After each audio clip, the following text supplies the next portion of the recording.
Pada kesempatan ini saya ingin membagikan firman Tuhan.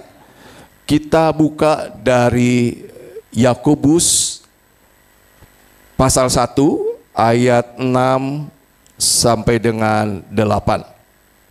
Hendaklah ia memintanya di dalam iman, dan sama sekali jangan bimbang, sebab orang yang bimbang sama dengan gelombang laut yang diombang-ambingkan kian kemari oleh angin.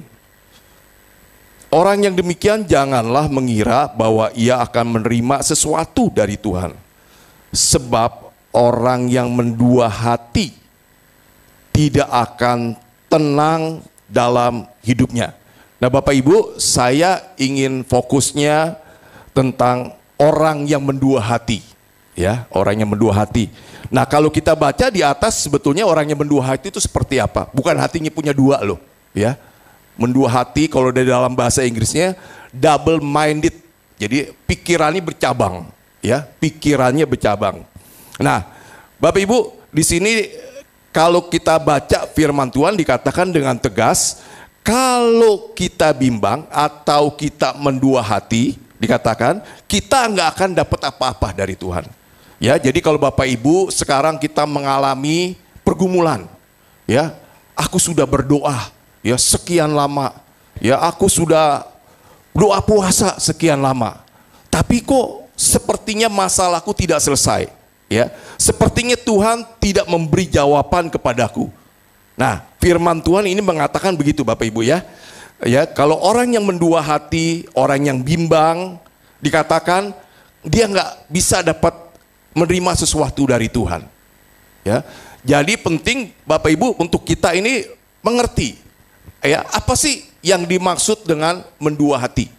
Nah, Bapak Ibu, kalau kita mendengar kata mendua hati mungkin udah sering, ya, ya, Bapak Ibu mungkin pada waktu cari jodoh gitu kan, ya, kadang-kadang mendua hati kan, ini cantik, ini ganteng, ini begini gitu ya, mendua hati. Nah, itu ya kalau sampai kebablasan akhirnya Bapak Ibu nggak merit loh, ya, nggak, karena kebablasan banding-bandingin mendua hati terus. Atau kita di dalam masalah pilihan-pilihan sering kali kita mendua hati, ya, ini bagus, ini juga bagus kalau lagi belanja kan, akhirnya ambil keputusan, bisa juga ambil keputusannya apa, udahlah nggak usah belanja, nggak usah belilah gitu loh, ya, karena kebingungan. Ya, seringkali kebingungan atau bimbang itu membuat kita tidak mengambil keputusan. Tapi yang saya maksud di sini lebih dari kehidupan sehari-hari. Ya, seperti yang kita alami. Apa yang dimaksud mendua hati? Mendua hati itu kalau kita baca lebih dalam lagi, itu kalau di dalam diri kita, ya, dalam diri kita loh, ya, dalam pikiran kita. Di satu hal pikiran kita itu pikiran yang mempercayai firman Tuhan. Ya, mempercayai firman Tuhan. Firman Tuhan, ya dan amin. Tapi di satu hal lagi timbul keraguan-raguan, ketakutan. Nah, Bapak Ibu, kalau kita terus tidak mau mengambil keputusan, ya, tidak mau mengambil keputusan, kita biarkan pikiran kita terombang-ambing. Bapak Ibu, dikatakan kita tidak akan mendapat apa-apa dari Tuhan. Penting buat kita mengambil keputusan untuk kita, ya, sungguh-sungguh mempunyai keyakinan yang teguh, ya. Jadi mendua hati sekali lagi bukan hanya sekedar pilihan, tapi ini hal yang mendasar. Ya, jangan biarkan pikiran kita dikuasai oleh iblis dengan kita mendengarkan kekhawatiran, ketakutan, kebimbangan. Tapi di satu hal kita juga mempercayai firman Tuhan. Dan akhirnya kalau kita biarkan pikiran kita begini terus, kita tidak mau mengambil keputusan untuk mempercayai Tuhan sepenuhnya, dikatakan kita tidak akan mendapat apa-apa. Nah, makanya Bapak Ibu kalau kita baca di dalam Roma pasal 12 ayat 1 dan 2 dikatakan, hendaklah engkau berubah oleh pembaharuan budimu. Kita harus berubah pembaharuan budi kita harus mengalami yang namanya metamorfosis, perubahan pola pikir, perubahan keyakinan kita di dalam pikiran kita. Di dalam Roma pasal 12 ayat 1 dan 2. Karena itu, saudara-saudara, demi kemurahan Allah, demi kebaikan Allah, Aku menasihatkan kamu supaya kamu mempersembahkan tubuhmu sebagai persembahan yang hidup, yang kudus, dan yang berkenan kepada Allah. Itu adalah ibadahmu yang sejati. Sekali lagi, ibadah yang sejati adalah kita mempersembahkan tubuh kita sebagai persembahan yang hidup, yang kudus, dan berkenan kepada Allah. Apakah kita sudah mempersembahkan hidup kita di hadapan Tuhan? Kalau kita belum mempersembahkan, dikatakan ini belum ibadah yang sejati. Biarlah kita mengambil keputusan, ya, mengambil keputusan. Tuhan, aku persembahkan tubuhku, jiwaku, rohku, aku persembahkan hidupku di atas mezbahmu sebagai persembahan yang hidup. Kemudian di ayat 2.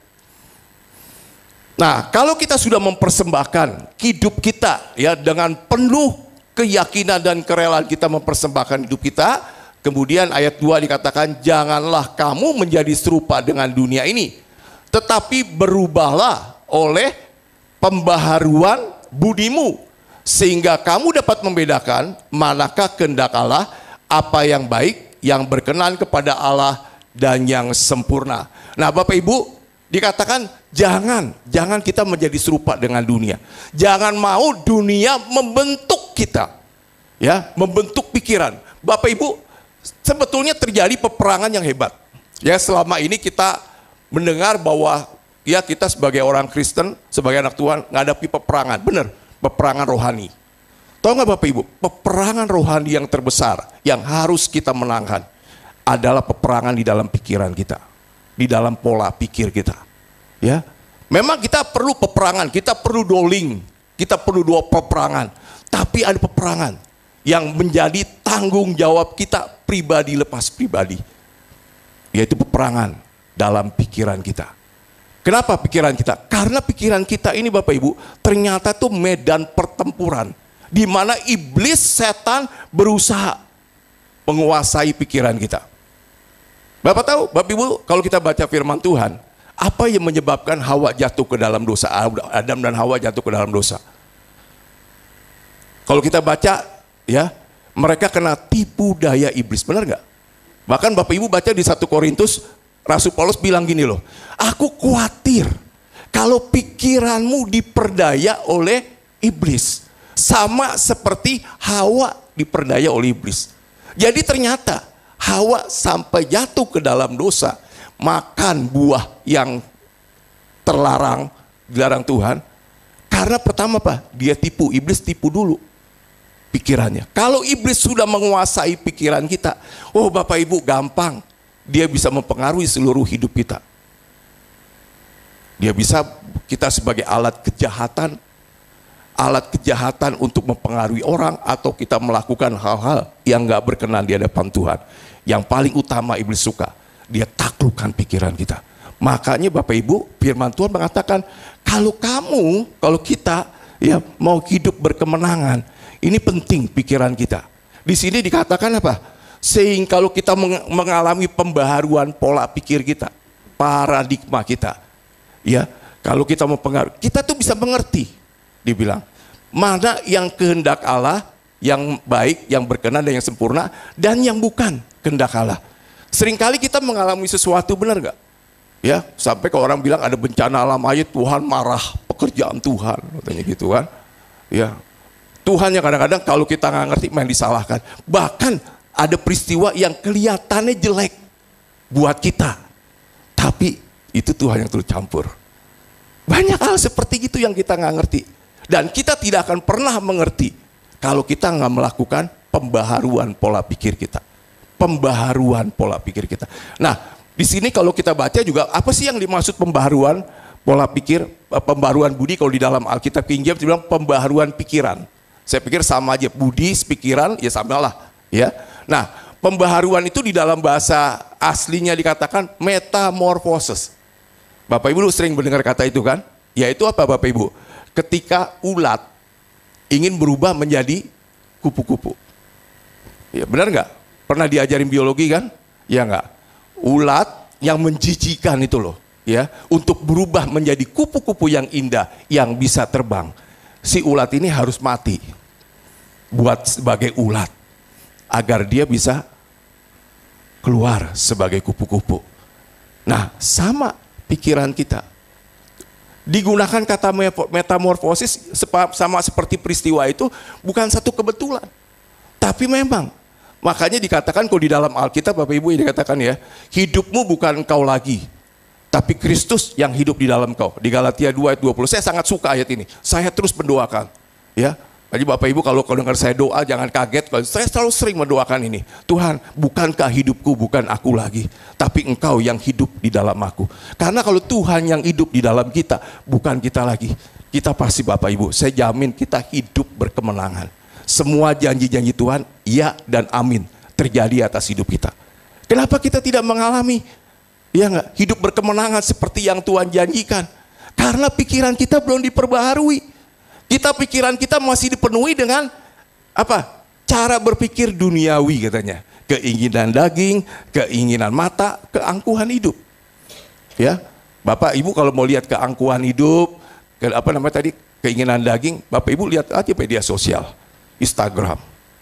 Ya, itu ya itulah ya. Masing-masing adu pamer misalnya gitu ya. Ya.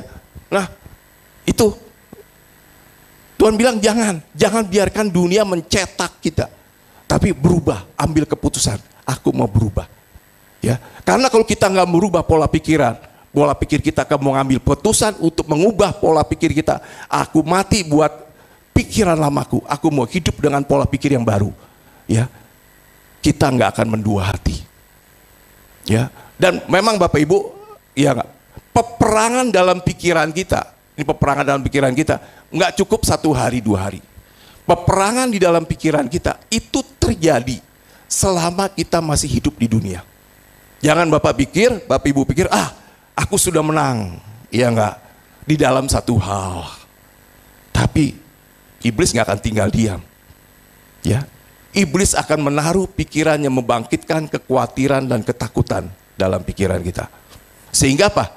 Kita bimbang, kita dua hati, sehingga kita nggak mendapat apa-apa. Tapi dikatakan kita harus lawan, ya, lawan, ya. Nah Bapak Ibu, ada cerita yang menarik kalau kita baca tentang bagaimana ya hidup dengan pikiran, dengan keyakinan yang telah diperbaharui dengan firman Tuhan. Dan kita akan melihat Bapak Ibu, bagaimana kemenangan itu terjadi. Dan itu kadang-kadang kalau Bapak Ibu kita baca firman Tuhan nanti ya, ternyata bagaimana sih kita memperbarui firman Tuhan? Ya, ternyata Bapak Ibu nggak terlalu sulit loh, seperti yang kita bayangkan. Kadang-kadang kita perlu kita berdoa puasa, enggak. Tapi yang perlu kita ketahui, iblis itu menggunakan strategi. Iblis tuh dia punya hak. Dia bisa menyuntik pikiran kita dengan apa? Dengan dari dia ketakutan, kekhawatiran, depresi, ya, merasa bersalah, ya, dan semacamnya, ya. Sama seperti dokter bisa nyuntik itu loh Bapak Ibu ya. Makanya kita mesti ngelawan. Jangan biarkan pikiran kita dikuasai oleh iblis. Makanya Tuhan Yesus berkata begini loh, ya. Jangan gelisah dan gentar hatimu. Pernah kan? Jadi apa? Kita ini punya hak, punya kuasa untuk semua pikiran yang masuk di dalam pikiran kita. Jangan kita mengaminkan. Ngerti nggak? Dikatakan begini kadang-kadang, ya tiba-tiba nih ada masuk pikir, ya memang aku orangnya nggak berarti, ya nggak berguna ya. Lalu kalau gitu buat apa sih aku hidup? Aku bikin susah orang. Bapak Ibu, mungkin Bapak pikir, itu pikiranku. Hati-hati loh. Itu kadang-kadang bukan pikiran dari kita. Lebih baik kita yang sudah anak Tuhan. Iblis bisa menaruh dalam pikiran kita seakan-akan aku yang ngomong. Ngerti ya maksud saya ya? Digunain kata aku. Iya nggak? Tiba-tiba misalnya Bapak Ibu mau ibadah nih tempat ini. Nanti tiba-tiba dia ngomong, wis ngapain dah. Pembicaranya itu wis nggak menarik lah. Iya nggak? Iya nggak? Sekitar seakan-akan loh. Itu pikiran kita loh, benar nggak? Tapi iblis masukin. Ya, karena iblis mungkin tahu nih kalau kamu datang nih, kamu lagi banyak masalah kan. Kamu datang pada waktu kamu memuji Tuhan aja, kamu mengalami kelepasan loh. Ya, hadirat Tuhan turun, kamu mengalami kelepasan. Tapi iblis sudah ngomong dulu, WL-nya siapa? Ya, WL-nya dia. Ya, pembicara dia, nggak usah deh. Seakan-akan sekali lagi Bapak Ibu, seakan-akan kamu yang ngomong. Yang kita tuh nggak berpikir, iblis taruh. Akhirnya kita nggak datang. Di rumah main apa? Ayo nonton Netflix. Iya nggak? Filmnya film serem lagi. Iya nggak? Nah, kira-kira begitu Bapak Ibu. Nah, jadi penting buat kita memperbarui pola pikir, ya. Dan memperbarui pola pikir itu seperti apa? Nah, kita baca dulu deh Bapak Ibu ya, Kisah. Saya ketarik dengan kisah Daud melawan Goliat, ya. Mungkin Bapak Ibu sudah sering mendengar cerita ini, tapi saya merenungkan, ini ada kisah yang menarik yang bisa kita belajar bagaimana kalau kita hidup berkemenangan, kalau kita mau membuat hati kita jangan mendua hati. Ya, bagaimana kalau pikiran kita pasti kita mengalami transformasi, ya. Oke, kita buka yuk Bapak Ibu ya, dari kisah Daud melawan Goliat. 1 Samuel 17 ayat 11. Ketika Saul dan segenap orang Israel mendengar perkataan orang Filistin itu, maka apa? Cemaslah hati mereka dan sangat ketakutan. Nah, ini cara kerja iblis begini Bapak Ibu. Dia akan berkoar-koar di dalam pikiran kita atau melalui orang lain. Kamu gak akan bisa, ya, lepas dari utang, ya, engkau gak akan sembuh dari sakit penyakit. Teman saya ada loh yang sakit kayak begitu, mati. Bapak Ibu dengerin, teman saya ada yang sama sakitnya kayak kamu. Dia ke dokter mana-mana, gak ketulungan, akhirnya mati. Keluarin duit banyak lagi. Bapak Ibu mau buka usaha, alah, jangan buka usaha di tempat itu. Iya enggak? Bapak Ibu udah berdoa nih, Tuhan bilang buka di tempat itu. Misalnya. Jangan, tempat itu kayak jin buang anak katanya gitu. Nggak tahu jin buang anak kan mesti sepi kali mungkin ya. Gitu ya. Wah seperti gitu. Itu masuk. Kalau Bapak Ibu masuk ke dalam pikiran, kecut. Ya udah dah. Ya enggak, sakit udah dah, nggak usah ke dokter, tungguin maut menjemput aku saja. Iya. Iblis pakai cara begitu. Sama ketika bangsa Filistin mau menyerang bangsa Israel, dia sebarin ya teror. Nah, kalau kita nggak mau nyaring pikiran, perkataan yang masuk dalam pikiran kita nggak mau nyaring. Sekali lagi Bapak Ibu, kita bertanggung jawab menjaga pikiran kita. Makanya Tuhan berkata, janganlah takut, janganlah khawatir, janganlah gelisah. Maksudnya apa? Kamu punya kuasa. Untuk kegelisahan tidak menguasai hidupmu, untuk ketakutan tidak menguasai hidupmu. Tuhan maksudnya begitu. Ya, bukan kita berkata, oh berarti orang boleh takut dong, orang boleh gelisah. Tapi Tuhan nggak begitu, saya percaya. Kita punya kuasa untuk menolak ketakutan, kekhawatiran, kegelisahan.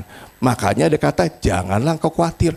Tapi kalau memang kita nggak bisa menghindari ketakutan dan kekhawatiran, Tuhan akan berkata, pada waktu kekhawatiran datang, ya terimalah dia karena engkau nggak bisa menolak. Nggak begitu kan Tuhan ngomong kan? Benar nggak? Tuhan berkata, janganlah engkau khawatir, janganlah engkau takut, janganlah engkau putus asa. Maksudnya apa? Kita bisa. Ya, begitu itu masuk ke dalam pikiran kita, tolak, lawan.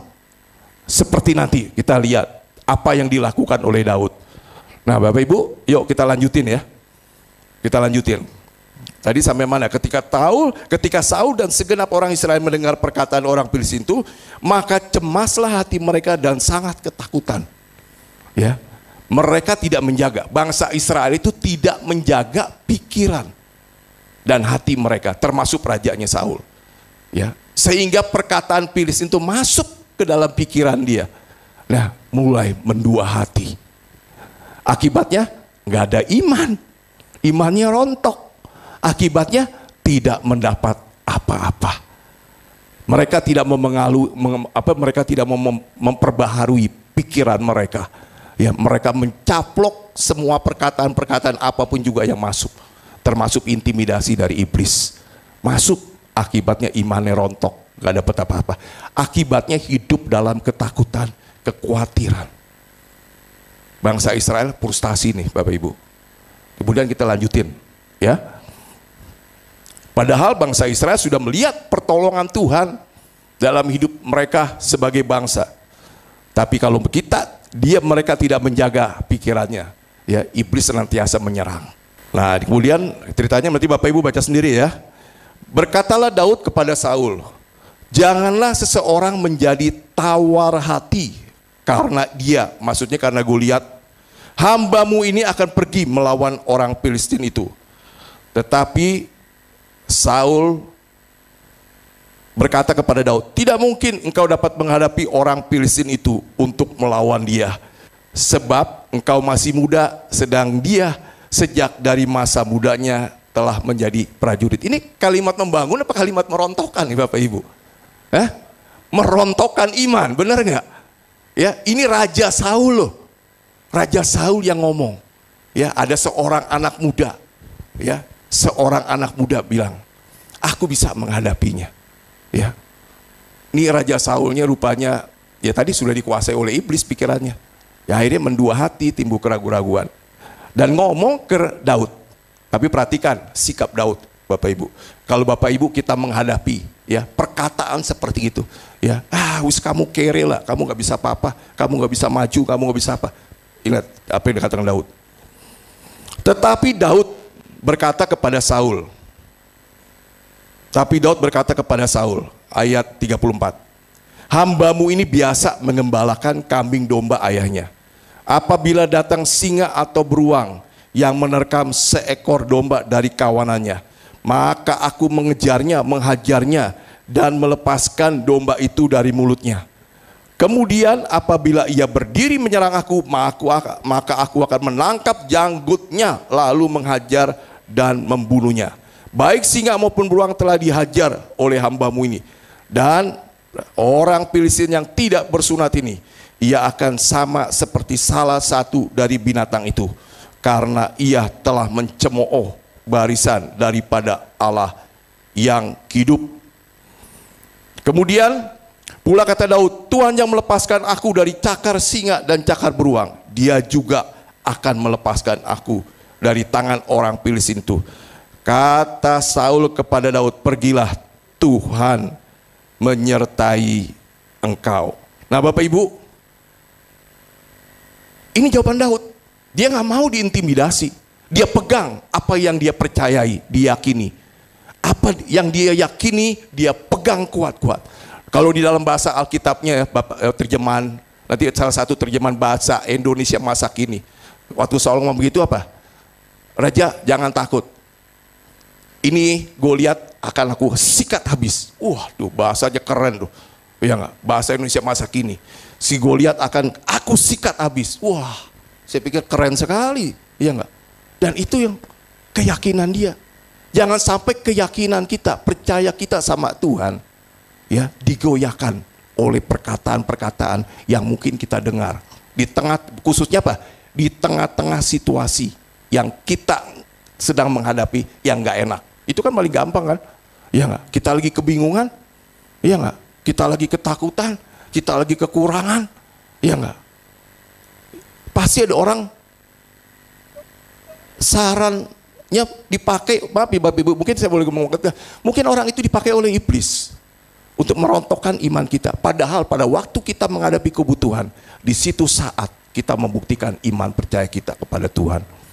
Pada saat Daud menghadapi Goliat, gedenya sabrak-abrak itu mungkin ya, iya nggak? Kalau dengerin semua Daud mungkin, ya nggak? Kalau nggak kuat-kuat imannya, dia bilang, iya, aku baru, ini udah dari kecil. Kalau di Alkitab, dan di Alkitab, Bapak Ibu, di Alkitab dia ngomong, disebut si Goliat itu pendekar loh. Ada ditulis, dia pendekar. Iya enggak? Pendekar tuh ya, kalau Sita silat kan sakti kan? Iya enggak, Ben? Iya enggak? Disebut pendekar. Ini bukan ngomong di Alkitab ada. Iya enggak? Dia pendekar. Kalau kamu dengar gitu, iya siapa aku? Cuma bisa main ketepel ceritanya. Tapi buat Daud, no, jangan kasih kesempatan untuk sesuatu yang masuk dalam pikiran kita yang akan merontokkan pikiran iman kita. Jadi Bapak Ibu, ya, jaga pikiran kita. Nah ini serunya lagi Bapak Ibu ya, ketika berhadapan dengan Goliat, ini seru saya lihatin Bapak Ibu ya. Kita baca dari ayat 42 aja. Ya. Orang Filistin itu berkata, ayat 43, orang Filistin itu berkata kepada Daud, anjingkah aku maka engkau mendatangi aku dengan tongkat. Lalu demi Allahnya, orang Filistin itu mengutuki Daud. Mengutuki Daud. Ya. Jadi disumpah-sumpahin Daud. Ya. Kalau sekarang kamu cacing, kamu macam-macam. Mungkin semua kejelekan Daud, ya mungkin sih yang Goliat tahu, ya enggak, dia akan maki-maki, kamu cacing, kamu anak haram. Katakan Daud ceritanya, ada yang bilang katanya anak haram. Oh anak haram, kamu nggak berguna, macam-macam. Dikutukin, ya itu cara iblis. Kemudian pula orang Filistin itu berkata, hadapi aku, maka aku akan memberikan dagingmu kepada burung-burung di udara dan kepada binatang-binatang di padang. Tapi Daud berkata kepada orang Filistin, engkau mendatangi aku dengan pedang dan tombak dan lembing, tapi aku mendatangi engkau dengan nama Tuhan semesta alam, Allah segala barisan Israel yang kau tantang itu. Jadi begini Bapak Ibu, ya, Daud itu nggak akan membiarkan, ya. Ini perang ini sebelum perang nyata mereka main pukul-pukulan gitu, ditanya begitu. Ya, ini masing-masing mengeluarkan intimidasi. Si Goliat itu mengeluarkan roh intimidasi kepada Daud. Bagaimana sikap Daud? Oh, dia nggak gampang, nggak mau diintimidasi. Dia katakan Allahku yang aku sembah sanggup menghancurkan kau. Ternyata Bapak Ibu, kalau saya perhatiin nih Bapak Ibu ya, Bapak Ibu suka ngelihat anjing sama kucing mau berantem. Anjing sama anjing berantem gitu, atau anjing sama kucing. Wah ribut kan rame ya. Rame kan, ya, saya nggak ngerti aja nih, nggak ngerti ngomongnya apa, kita nggak ngerti. Dalam arti saya mungkin mereka ngomong gini, ini kucing sama kucing nih, aku ini penguasa jalan ayah nih gitu ceritanya. Iya Pak, aku penguasa jalanmu gitu, aku gitu ceritanya gitu loh Bapak Ibu ya. Ya masing-masing perang, akhirnya kadang-kadang apa? Nggak jadi berantem. Ya seperti ya udahlah sama-sama hebat, udah nggak usah gitu. Jadi Daud sama Goliat sebelum mereka perang, ternyata perang secara roh. Secara spirit di perang, ya. Goliat mencoba melemparkan roh intimidasi ke Daud. Daud enggak, dia seleksi enggak bisa. Aku lawan dengan roh Allah yang ada di dalam aku. Dikatakan kamu orang enggak bersunat, ya enggak. Kamu kan lihat bagaimana engkau seperti binatang yang aku kalahkan, aku robek-robek. Ya, penting Bapak Ibu. Jadi kalau setan, ya, kalau kita sedang menghadapi masalah, pergumulan, keadaan yang tidak mengenakan, ada sesuatu masuk dalam pikiran kita yang melemahkan iman kita. Kita pasti tahu deh, itu melemahkan iman kita. Ya, jangan diem, tolak dalam nama Tuhan Yesus dan katakan, ya, katakan kebenaran firman Tuhan yang kita percayai. Karena kalau kita nggak ngomong, itu masuk. Dan setelah kita lawan dengan ucapan firman Tuhan yang kita percayai, yang kita ngerti, jangan Bapak Ibu tenang, tetap berjaga-jaga. Karena iblis dikatakan seperti singa yang mengaum-ngaum, mencari yang dapat ditelannya. Siapa yang dapat ditelannya? Yang dapat ditelannya ialah orang-orang yang mempercayai ucapan iblis, ucapan setan. Ketika iblis bilang kamu gak bisa apa-apa, penyakit kamu nggak ketulungan, ya, jarang yang sembuh. Kamu mengatakan amin, iblis tap disikat sama singa yang mengaum-ngaum. Ya, kamu masalah keluarga kamu nggak akan pernah selesai, akan muter-muter saja. Terus kita percaya, iya, sudah nasibku begini. Singa yang mengaum-ngaum itu menerkamnya. Tapi kalau kita mau berdiri di atas kebenaran firman Tuhan, kita mau katakan, iblis, engkau gak bisa ngomong sembarangan. Yesus sudah mati di kayu salib dan pilur-pilurnya menyembuhkan sakitku. Dia Yehova Rafa buat aku, dia kesembuhan buat aku. Pergi engkau. Percaya Bapak Ibu jangan kaget, tiba-tiba pikiran itu hilang. Ya, begitu kita mengalami kebutuhan keuangan, kita berpikir apa lagi cara yang aku bisa lakukan, ke siapa lagi aku harus cari. Bapak Ibu, ya, stop, katakan, engkau Yehova Jireh, engkau Allah yang mencukupi. Terus apa setelah kita berkata gitu langsung beres masalahnya? Oh belum Bapak Ibu, ya belum. kadang-kadang kita perlu perjuangan. Perjuangan yang hebat untuk kita memperkatakan terus, memperkatakan sampai menguasai hati dan pikiran kita. Ada satu kisah lagi yang menarik Bapak Ibu. Kisah Yosua, ya. Ini juga saya percaya Bapak Ibu sudah sering mendengar kisah ini. Ya, kisah Yosua. Bagaimana Yosua menghadapi, saya hitung di Alkitab Bapak Ibu ya. Si Yosua itu ngadepi musuhnya 7 suku besar di tanah Kanaan dan 31 raja yang berkuasa di tanah perjanjian. Tuhan berkata, menjanjikan kepada Yosua. Kita buka di dalam Yosua pasal 1. Yosua pasal 1 ayat 7.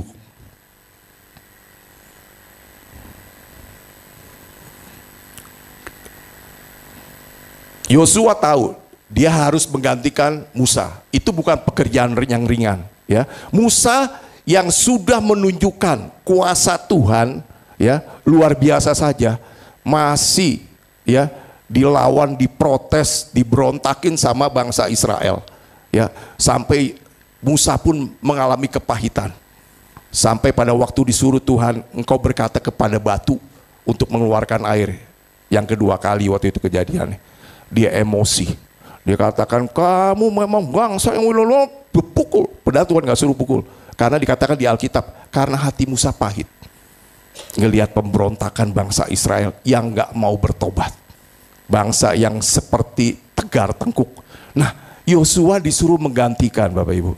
Disuruh menggantikan Musa untuk memimpin bangsa Israel. Dan sekarang, selain menghadapi bangsa Israel yang tegar tengkuk, Yosua harus menghadapi bangsa Kanaan.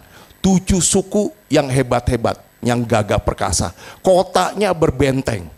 Dikatakan ada 31 raja di situ yang harus dihadapin. Tapi apa pesan Tuhan? Tuhan nggak ngomong begini, Yosua beli senjata, ya, di Rusia, misalnya gitu loh, enggak. Ya, ayo suruh bangsanya bikin senjata dulu, panah yang banyak, enggak. Atau latihan militer dulu mungkin. Ya, enggak. Ya, enggak. Pesan Tuhan, baca ya Bapak Ibu, kita buka di dalam Yosua pasal 7 tadi. Ya. Ayat Yosua pasal 1 ayat 7 dan 8. Hanya kuatkan dan teguhkanlah hatimu dengan sungguh-sungguh.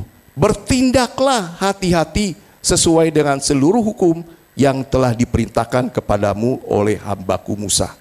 Jadi kuatkan dan teguhkan hati, jaga loh hati kita. Jaga hati kita, ya. Kemudian janganlah menyimpang ke kanan atau ke kiri, supaya engkau beruntung kemana engkau pergi. Janganlah engkau lupa memperkatakan kitab Taurat ini. Waktu itu cuma ada kitab Taurat, ya. Kitab Perjanjian Baru belum ada. Jadi suruh jangan lupa memperkatakan kitab Taurat. Tetapi renungkanlah itu siang dan malam. Ini renungkan, kalau Bapak Ibu baca di dalam Alkitab terjemahan bahasa Inggris, meditasi. Ya, meditate. Nah, kalau kita dengar meditasi, kita pikir, wah ini aliran apa nih? Iya enggak? Iya. Biasanya kan kata meditasi kan ada satu aliran agama atau kepercayaan yang pergi meditasi. Ternyata enggak, itu yang niru apa yang firman Tuhan katakan. Di sini dikatakan, renungkan itu siang dan malam, supaya engkau bertindak hati-hati sesuai dengan segala yang tertulis di dalamnya. Sebab dengan demikian perjalananmu akan berhasil dan engkau akan beruntung. Bapak Ibu, kalau kita perhatikan, Tuhan ngomong begini, jangan engkau lupa. Kalau kita dengar kata gitu berarti apa Bapak Ibu? Yosua tuh pernah melakukan itu. Makanya ketika menghadapi tantangan yang lebih besar, dulu kan cuma sebagai pengikut kan, pengikut Musa, ya, tangan kanan Musa, nggak seberat Musa, ya. Tapi, ya, saya percaya Yosua ini sudah melakukan. Dia merenungkan firman Tuhan siang dan malam. Sehingga dikatakan dari 12 pengintai, hanya 2 yang bisa masuk. Yosua dan Kaleb. Dan pada waktu menghadapi tantangan yang lebih berat, Tuhan tahu Yosua menghadapi tantangan yang lebih berat. Kita pun akan menghadapi tantangan yang lebih berat di ke depan. Ya, menurut prediksi orang-orang loh, ya. Tapi jangan takut. Dikatakan kuatkan dan teguhkan hati kita. Maksudnya apa? Jangan biarkan iblis menaruh pikiran yang negatif dalam pikiran kita. Tolak dan lawan. Ya. Tapi selain itu nggak cukup. Dikatakan apa? Renungkanlah firman Tuhan siang dan malam.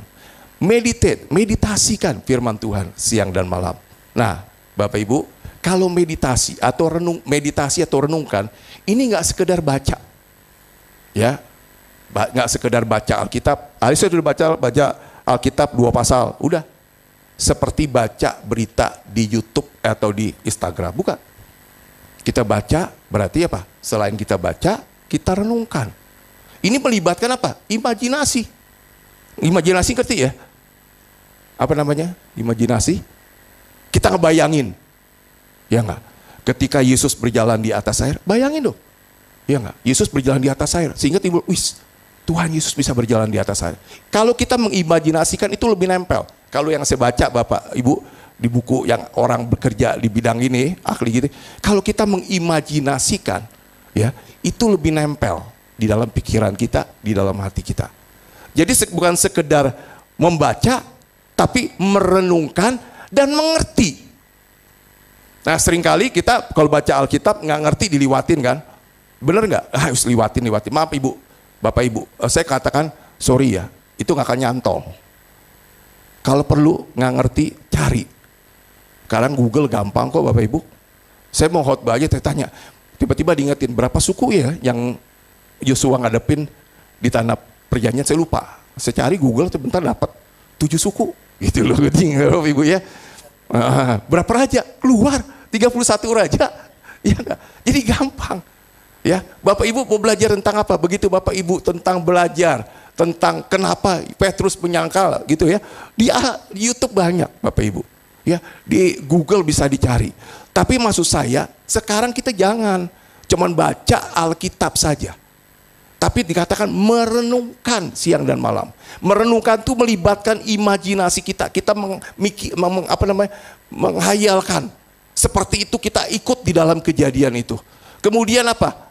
Ya, setelah kita merenungkan, kita memperkatakan, masuk sampai ke telinga kita dengar. Sampai masuk. Ya, saya kalau baca Alkitab, ada kata-kata yang bagus. Nanti saya akan sampaikan ke Bapak Ibu. Ya, ada ayat-ayat yang menarik. Ya, saya deklarasikan, saya ucapin, ya enggak? Hidupku bukannya aku lagi, Tuhan. Aku hidup bukan aku lagi. Engkau yang hidup di dalam aku. Ambil alih hidupku Tuhan. Firman-Mu berkata Tuhan. Saya akan mengatakan gitu. Sampai kapan? Saya nggak tahu. Pokoknya sampai masuk ke dalam alam bawah sadar saya, ke dalam batin saya yang terdalam. Bapak Ibu ngerti pikiran bawah sadar? Ya, pikiran bawah sadar itu ngerti ya? Ngerti nggak? Ngerti ya? Ada yang nggak ngerti nggak pikiran bawah sadar? Pikiran salah satu nih pikiran bawah sadar ini gini loh. Kalau Bapak Ibu belajar naik sepeda, benar nggak? Kan pertama kali kita waktu masih kecil naik sepeda, ya, jatuh ke kiri, jatuh ke kanan, sampai keseimbangan bisa jalan. Nah, begitu di keseimbangan Bapak Ibu jalan berkali-kali itu udah nggak perlu, jaga keseimbangan lagi nih, ya nggak bisa, udah langsung otomatis jalan. Saya terus terang Bapak Ibu, setelah usia segini nih Bapak Ibu ya, saya seringkali lupa nama loh, ya, bener serius. Tanya istri saya, aduh siapa namanya ya? Dia bilang udah, sekarang saya ngerti, tenang, ya nggak? Kalau nama ini sudah kerekam di dalam alam bawah sadar saya, pasti keluar sendiri. Bener, tiba-tiba, wah, ya nggak? Nampaknya sih itu, gitu loh. Dan bener. Nah, saya pikir Bapak Ibu ya, kalau kita nanti mengalami masa-masa sukar, dikatakan katanya Alkitab, wah, dihabisin, nggak boleh macam-macam. Ya nggak, yang di handphone jangan kita pikir nggak bakal hilang. Kalau Alkitab di handphone tuh tinggal dipencet saja sama yang punya, terus hapus semua. Ya, kalau nggak dimasukin berita-berita tuh Alkitabnya dimodifikasi ayatnya, diganti-ganti, kita nggak tahu kan. Kita main buka-buka aja tetap kan. Oh, sekarang Yesus ada yang bilang bukan Tuhan loh. Bisa Bapak Ibu. Jangan percaya. Kita ini mesti masukin. Sekarang loh, kalau yang saya dapat, masukin Alkitab itu. Ya, Alkitab dengan pengertiannya masuk ke dalam batin kita. Masuk ke dalam pikiran bawah sadar kita. Sehingga pada waktu nggak ada Alkitab, firman itu bisa keluar sendiri. Di dalam hidup kita. Akan keluar sendiri, Bapak Ibu. Janganlah kau khawatir, takut. Aku menyertai engkau misalnya kan. Ya, sekarang aja deh Bapak Ibu. Kalau ditanya ayat yang Bapak Ibu udah nyantol kan bisa keluar kan. Ya. Nah, di Cina Bapak Ibu, saya pernah baca ceritanya. Judulnya Darah dan Air Mata. Ini nggak boleh ada Alkitab. Tapi karena mereka sudah masukin ayat Alkitab, firman Tuhan itu ke dalam hatinya, ke dalam batinnya. Ya, mereka bisa ngomong firman Tuhan, sharing satu yang lain. Dan itu saling menguatkan. Ya. Umat Tuhan itu nggak bisa dikalahin Bapak Ibu. Percaya sama saya. Umat Tuhan tuh nggak bisa dikalahin. Jangan percaya Bapak Ibu dikatakan umat Tuhan bakal ditindas, bakal begini. Mungkin ditindas, tapi nggak bakal bisa dikalahkan. Asal kita tetap melekat kepada Tuhan. Tetap mempercayai firman Tuhan. Pertolongan selalu ada. Percaya sama saya Bapak Ibu. Cuman masalahnya kita bergantung nggak? Apa kita mendua hati? Kalau kita mendua hati, kita nggak akan dapat apa-apa. Cepat ambil keputusan malah. Yang perlu kita lakukan di saat-saat akhir zaman. Ya, bukan kita ngumpulin ini, ngumpulin itu, ngumpulin ini. Kumpulin firman Tuhan masuk dalam hati kita. Ya, sehingga nggak ada Alkitab, nggak apa-apa. Firman Tuhan itu bisa mengalir keluar kok dari hidupku. Bisa memberkati orang. Ya, kamu bisa khotbah nggak pakai Alkitab bisa. Ya, oh, banyak loh kayak Bambang Lurseno aja, Bambang aja saya liatin, iya nggak, udah keluar tuh firman Tuhan nih. Kalau saya buka di mana ya, ya nggak. Kalau kita bergaul dengan firman Tuhan, percaya Bapak Ibu, firman Tuhan itu kan masuk ke dalam hati kita.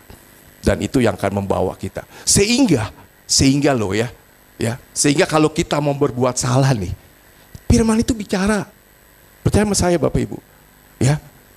Makanya firman Tuhan itu menjaga jalanku menjadi terang. Dia akan menjaga. Tiba-tiba ketika kita lagi mau ngomongin orang, ya, mending ngomongin yang positif, yang negatif. Jujur Bapak Ibu, kalau kita dekat dengan Tuhan, mulai terusik hati kita. Pantas nggak sih kamu ngomongin orang? Tiba-tiba gitu loh, ya. Kadang-kadang kita terpancing emosi, ya. Begitu kita emosi plus, mau nggak mau keluar. Kamu nggak perlu marah-marah, ya. Kadang-kadang keluar kata-kata seperti itu tuh. Percaya Bapak Ibu, ya. Kita mesti bergaul dengan firman Tuhan.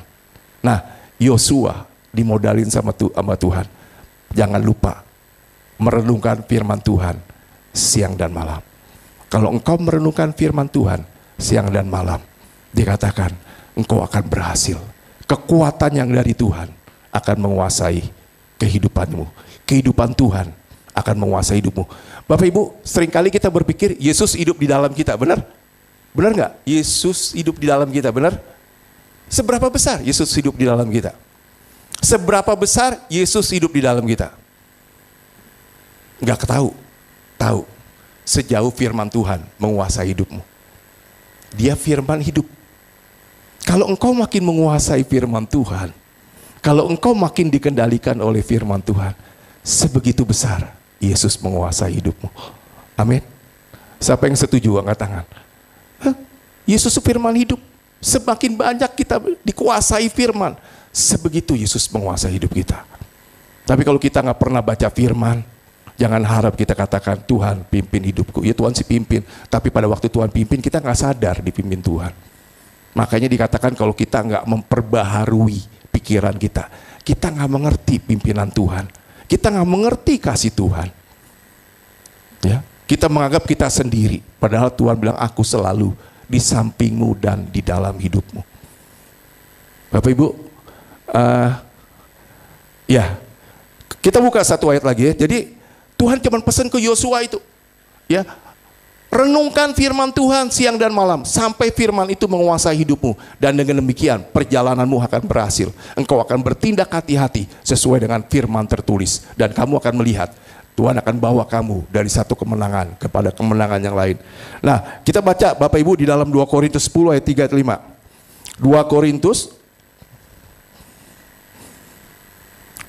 Korintus pasal 10 ayat 3 sampai dengan 5.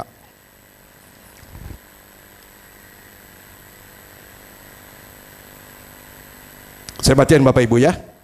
Memang kami masih hidup di dunia ini, tapi kami tidak berjuang secara duniawi. Karena senjata kami dalam perjuangan bukanlah senjata duniawi, melainkan senjata yang dilengkapi dengan kuasa Allah yang sanggup untuk meruntuhkan benteng-benteng. Kami mematahkan setiap siasat orang dan merubuhkan setiap kubu yang dibangun oleh keangkuhan manusia untuk menentang pengenalan akan Allah.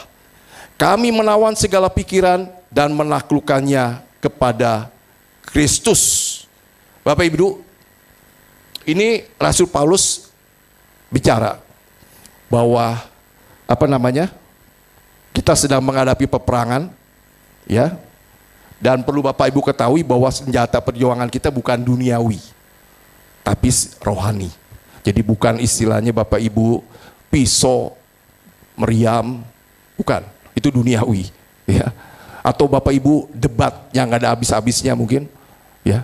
Peperangan kita, ya, adalah secara roh. Senjata kita adalah secara rohani. Dan dikatakan apa? Tanggung jawab kita. Di dalam pikiran kita Bapak Ibu, banyak benteng-benteng loh, kubu-kubu. Sebetulnya yang menolak pengenalan akan Allah. Ya, kita hidup sekian lama sebelum bertobat, banyak semua masuk tuh ya. Namanya adat istiadat, ada filsafat, ada pemikiran orang tua yang diwarisin ke kita, benar nggak? Masuk semua ke dalam diri kita. Dan itu menghalangi untuk kita mengenal Tuhan. Dengan apa? Dengan keraguan-raguan timbul. Ya, dengan keraguan-raguan. Di Alkitab dikatakan hancurkan setiap bentengnya. Jadi pada waktu kita baca firman Tuhan, kita koreksi ke diri kita. Waduh, ya enggak? Misalnya nih Bapak Ibu ya, iri hati. Kalau kita melihat orang lain, sukses, ya, berhasil secara dunia, kita nggak tahu lah kehidupan rohaninya. Ya. Terus kita dengar orang lain, misalnya nih orang lain, hebat loh dia loh. Terus reaksi kita gini Bapak Ibu, itu mah karena fasilitas gini-gini. Hati-hati Bapak Ibu. Kalau dikoreksi lebih dalam, kita punya iri hati. Aku kok nggak dapat kayak begitu, iya nggak? Pikiran kita tuh licik. Makanya bilang hati manusia tuh licik. Ya, siapakah yang dapat menebaknya? Hanya Tuhan. Kita pun nggak bisa. Ya, kadang-kadang kita kasih komentar ke seseorang. Ya, saya kalau ditanya, WL-nya bagus nggak? Pujiannya bagus nggak? Saya bilang bagus. Nggak pernah saya ngomong jelek. Ya. Semua untuk kemuliaan bagi nama Tuhan. Firman-nya bagus nggak? Bagus. Memberkati? Ya ada memberkati. Kadang-kadang, firman-nya, misalnya nih Bapak Ibu, kalau kita, firman-nya nggak dapat apa-apa aku. Kadang-kadang kita mikir, jangan-jangan dikoreksi loh, selidiki loh. Jangan-jangan kamu iri. Ya nggak? Ngelihat lebih kalau masukin di YouTube, ya nggak? Viewernya kamu, subscribe-nya kamu cuma 10 orang. Ya nggak? Dia, ya nggak?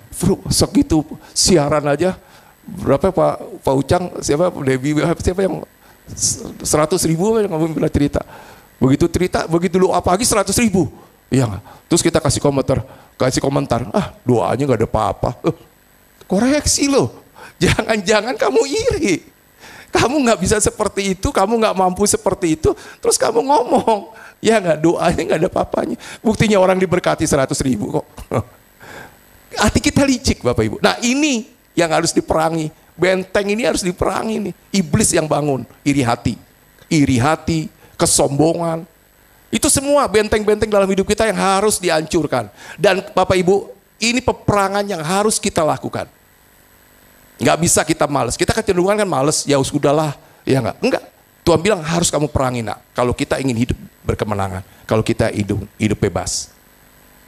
Amin. Jika kita tidak membiarkan firman Tuhan mempengaruhi pikiran kita, maka sama saja kita membiarkan sistem dunia atau kedagingan untuk mempengaruhi pikiran kita. Bapak Ibu, ternyata pikiran kita itu nggak bisa kosong, blank. ya, kecuali orang kesurupan mungkin.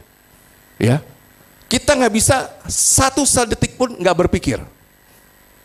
Ya, sekarang nih Bapak Ibu lagi begini, pasti Bapak Ibu lagi berpikir sesuatu. Entah Bapak Ibu dengerin saya firman, khotbah, atau Bapak Ibu pikirin yang lain, pasti ada yang dipikirin. Nggak bisa pikiran kita kosong. Jadi kalau kita nggak isi pikiran kita dengan firman Tuhan, apa yang kita mau isi dengan pikiran kita?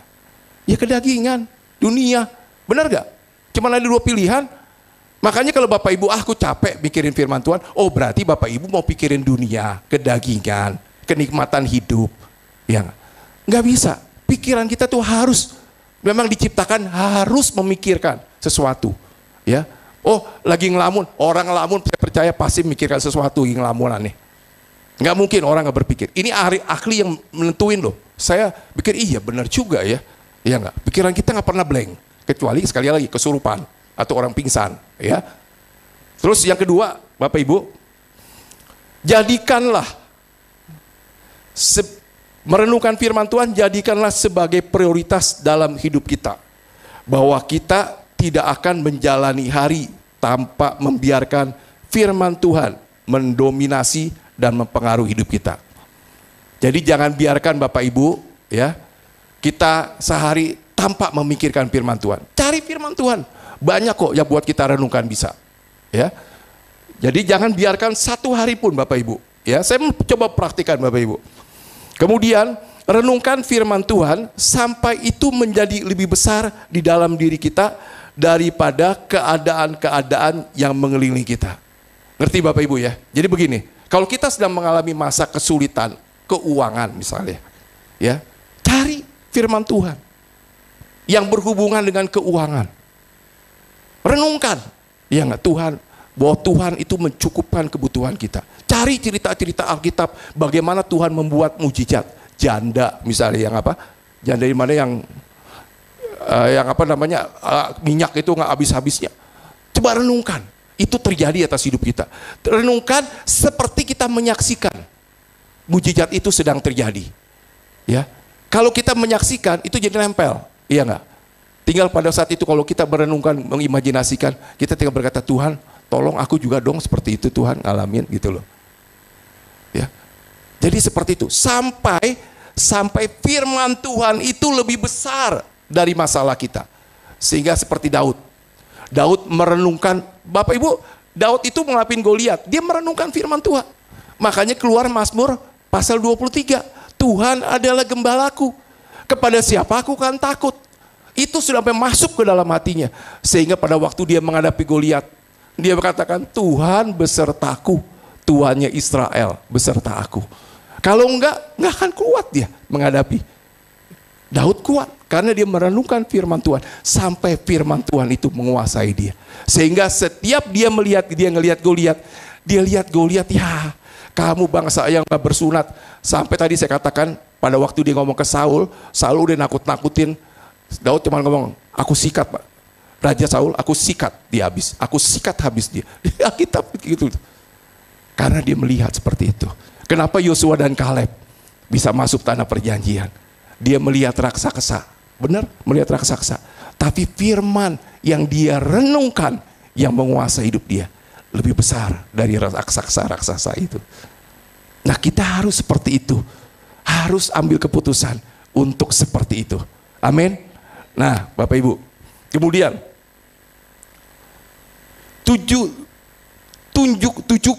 tujukan perhatian khusus kita pada firman Tuhan yang memberikan kita sebuah jawaban kepada masalah yang sedang kita hadapi.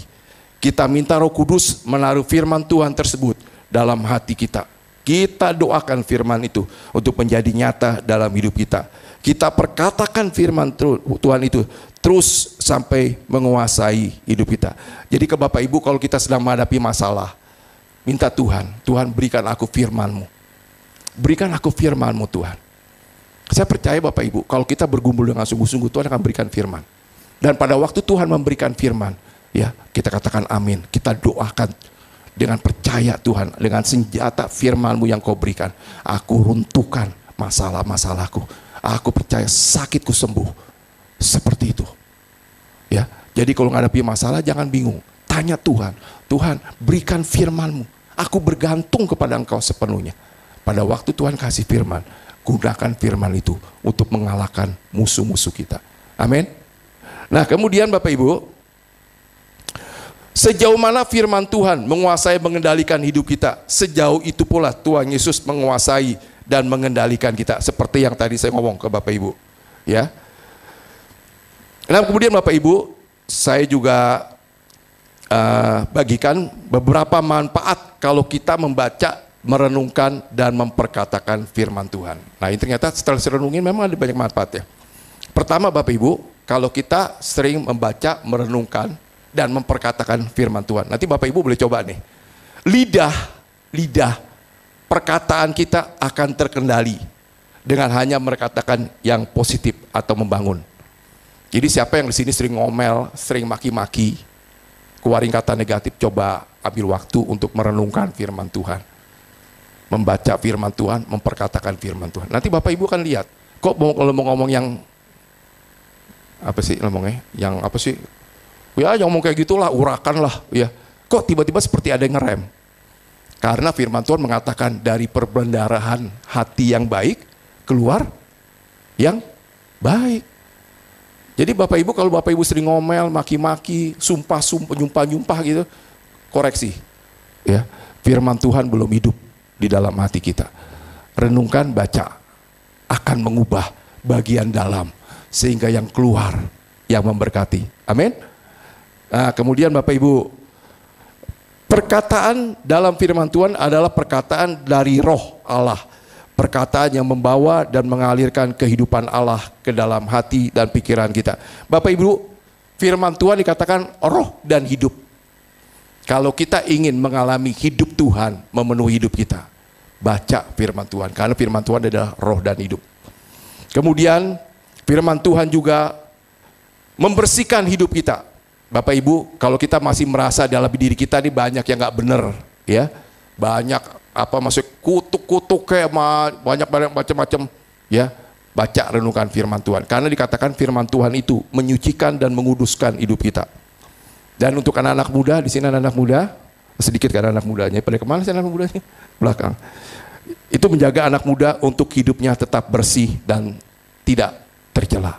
Jadi kalau kita baca firman Tuhan, anak-anak muda, ya, Tuhan kasih jaminan bahwa hidupmu akan bersih, tak bercela, dan berkenan di hadapan Tuhan. Dan melalui baca firman Tuhan, kita makin mengenal pribadi Tuhan, kehendak Tuhan, dan rencananya dalam hidup kita. Yesaya 26 ayat 3 begini Bapak Ibu. Yang hatinya teguh, kau jagai dengan damai sejahtera. Kepada mula ia percaya.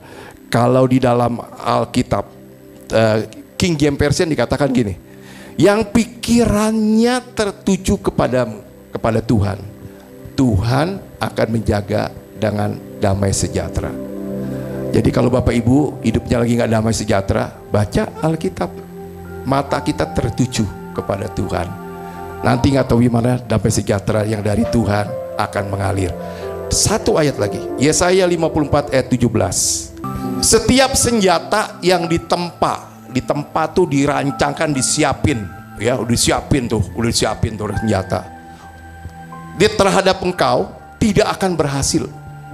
Dan setiap orang yang melontarkan tuduhan melawan engkau dalam pengadilan akan engkau buktikan salah. Inilah yang menjadi bagian hamba-hamba Tuhan dan kebenaran yang mereka terima daripadaku. Demikianlah firman Tuhan. Bapak Ibu, kita bisa dengan janji Tuhan, kita bisa doa. Tuhan, Engkau berkata, firman-Mu berkata, setiap senjata yang dipersiapkan untuk menyerang aku percaya Tuhan, ya enggak, tidak akan bisa kena aku. Karena firman-Mu, janji-Mu mengatakan, ya enggak, ya, yang senjata yang ditempa terhadap aku tidak akan berhasil. Katakan, ya, kalau Bapak Ibu difitnah, dituduh, ya, wah ini macem-macemin, ya, katakan, ya, semua, ya, tuduhan yang dilontarkan kepadaku, aku buktikan, Tuhan akan buktikan itu salah semua, ya. Jadi kalau kita berdoa, doakan doa sesuai dengan apa yang Tuhan berikan, ya. Tuhan sudah berikan yang janji, kita gunain di dalam doa kita, agar itu makin masuk di dalam kehidupan kita. Amin.